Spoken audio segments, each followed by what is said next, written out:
How to fix Snapchat temporarily disabled. For this, search for Snapchat support and right here tap on Submit a Request option.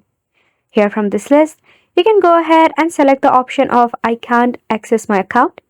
Now from here, go ahead and select the option of I think my account was compromised. So you have to go ahead and tap on it so that we can have a form. Then once you do that, we will enable submit a request form right here.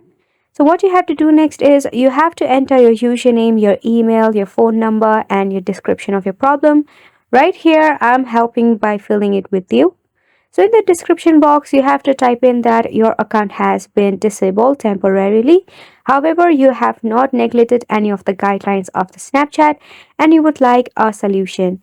So once you type in that, what you have to do next is you have to scroll down and there you will find a submit bubble.